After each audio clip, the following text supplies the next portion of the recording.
yang terjadi pada abad pertengahan. Serangkaian peperangan yang dipicu oleh berbagai faktor politik, agama, dan sosial yang terjadi pada abad pertengahan yang membentuk dunia yang saat ini kita rasakan. Adapun beberapa sebab terjadinya perang salib. Perang salib adalah serangkaian peperangan yang berlangsung antara abad ke-11 hingga ke-13, terutama antara umat Kristen Eropa Barat dan umat Islam di wilayah Timur Tengah. Adapun tujuan utamanya adalah merebut dan mempertahankan tanah suci, yaitu Yerusalem, dalam kekuasaan umat Muslim pada saat itu. Namun, di balik alasan religius itu, terdapat banyak faktor yang mendorong terjadinya perang besar ini. Adapun faktor utama terjadinya perang salib ini adalah yang pertama, motif keagamaan. Motif keagamaan adalah alasan yang paling menonjol dan sering dijadikan alasan resmi oleh pihak gereja Katolik. Perebutan tanah suci atau Yerusalem dianggap sebagai kota suci oleh tiga agama besar, Islam, Kristen, dan Yahudi. Bagi umat Kristen, Yerusalem adalah tempat Yesus disalib dan bangkit dari kematian. Ketika kota ini dikuasai oleh kekhalifahan Islam, terutama dinasti Seljuk, Turki pada abad ke-11, banyak peziarah Kristen mengalami kesulitan untuk berziarah ke sana. Hal ini menimbulkan kemarahan besar di kalangan umat Kristen Eropa. Seruan Paus Urbanus atau pidato atau ajakan resmi yang disampaikan oleh Paus Urbanus pada tahun 1095 Masehi di Konsili Clermont, Prancis. Seruan ini menjadi awal mula terjadinya perang salib pertama.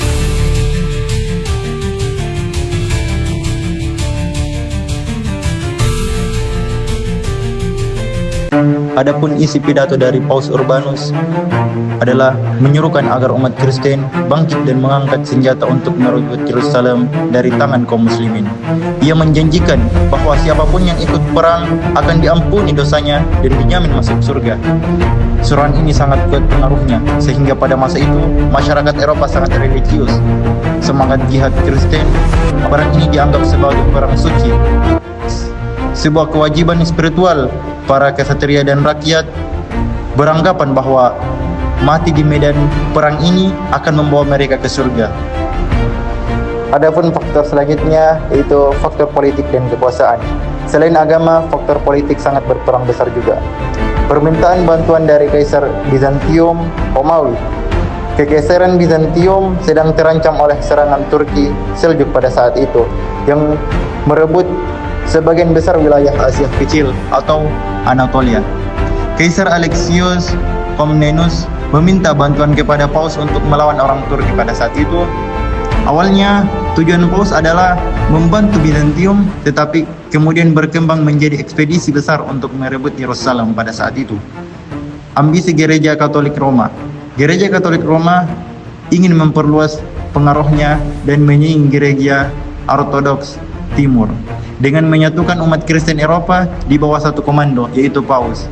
Maka kekuasaan spiritual dan politik Paus akan semakin kuat dan besar.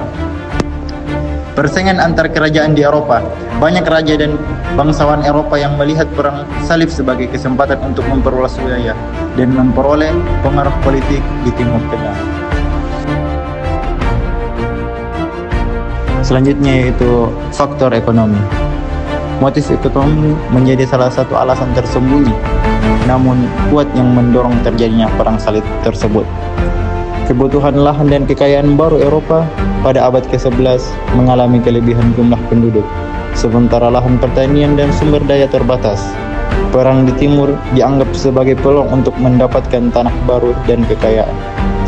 Keinginan menguasai jalur perdagangan timur. Timur Tengah merupakan jalur perdagangan penting antara Asia dan Eropa, jalur rempah, sutera, dan emas. Menguasai wilayah ini berarti menguasai jalur ekonomi strategis.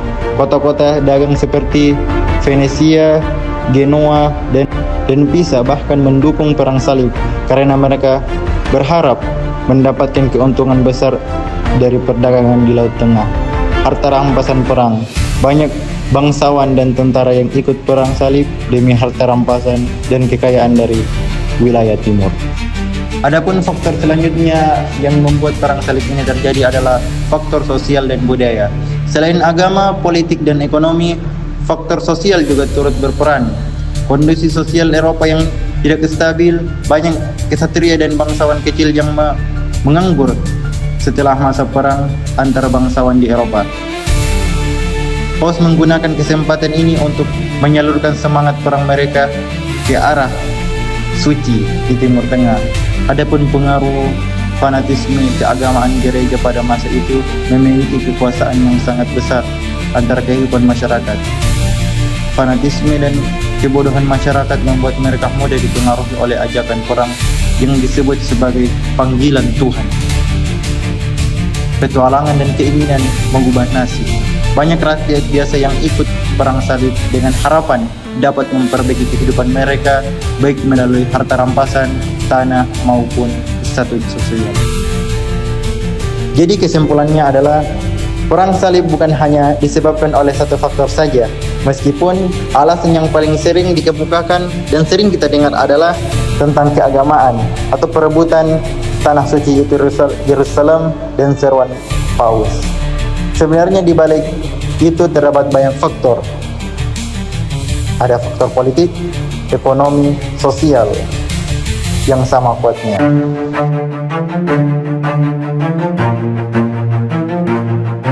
Selanjutnya, periodisasi perang salib. Perang salib berlangsung selama beberapa abad dengan berbagai fase dan tujuan yang berbeda. Secara umum, periodisasi terbagi dalam beberapa periode utama. Perang salib pertama terjadi pada tahun 1096 sampai 1099. Perang salib pertama dimulai dengan seruan Paus Urbanus II pada tahun 1095 dan berakhir dengan penaklukan Yerusalem oleh tentara salib pada tahun 1099. Tentara salib berhasil merebut kota Yerusalem dari Kekhalifahan Fatimiyah dan mendirikan beberapa negara Kristen di Timur Tengah. Perang salib kedua terjadi pada tahun 1147 sampai 1149. Perang salib kedua dimulai setelah jatuhnya Edessa, salah satu negara salib, pada tahun 1144. Meskipun pasukan salib Eropa dipimpin oleh raja-raja besar seperti Louis VII dari Prancis dan Konrad III dari Jerman, mereka gagal merebut kembali wilayah yang hilang dan menghadapi kegagalan besar. Perang salib ketiga terjadi pada tahun 1189 sampai 1192. Perang salib ketiga dipimpin oleh 3 raja besar seperti Richard I dari Inggris, Philip II dari Prancis, dan Frederick I dari Jerman. Tujuan utamanya adalah merebut kembali Yerusalem yang telah jatuh ke tangan Sultan Saladin pada tahun 1187. Meskipun berhasil merebut beberapa kota, pasukan salib gagal merebut kembali Yerusalem. Meskipun ada perjanjian damai yang memungkinkan orang Kristen mengunjungi kota tersebut. Perang salib keempat terjadi pada tahun 1202 sampai 1204. Perang salib keempat memiliki hasil yang sangat berbeda, yaitu terjadinya perampokan Konstantinopel dan ibu kota Kekaisaran Bizantium oleh tentara salib. Ini mengarah pada pembentukan Kekaisaran Latin yang sementara di wilayah tersebut, meskipun tujuannya semula adalah untuk menyerang tanah Islam. Perang salib kelima hingga ke-10 terjadi pada tahun 1217 sampai 1272. Perang salib selanjutnya berlanjut dengan berbagai ekspedisi, namun semakin mengalami kegagalan dan penurunan dalam intensitasnya. Salah satu perang salib terakhir adalah perang salib ke-10 pada tahun 1272 yang berakhir dengan kegagalan total, meninggalkan dunia Kristen yang terpecah dalam menghadapi dunia Islam yang lebih kuat.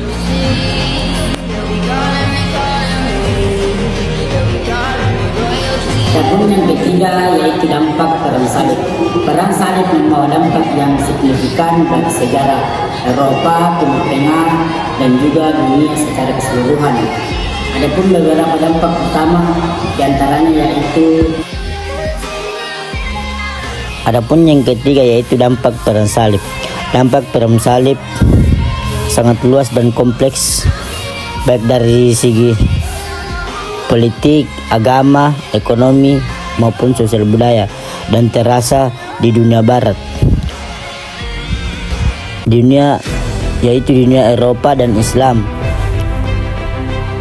Dan hubungan antara keduanya adalah ringkasan dampak utama perang salib. Yang pertama yaitu dampak politik di Eropa. Menguatnya kekuasaan raja-raja, banyak pengawasan Eropa tewas dalam perang salib sehingga tanah dan kekuasaan mereka diambil alih oleh raja. Melemahnya kekuasaan feodal, sistem feudalisme mulai runtuh karena para tuan tanah pergi berperang dan tidak kembali. Meningkatnya pengaruh gereja Katolik, Paus mendapat kekuasaan moral dan politik yang sangat besar karena dianggap sebagai pemimpin spiritual perang salib.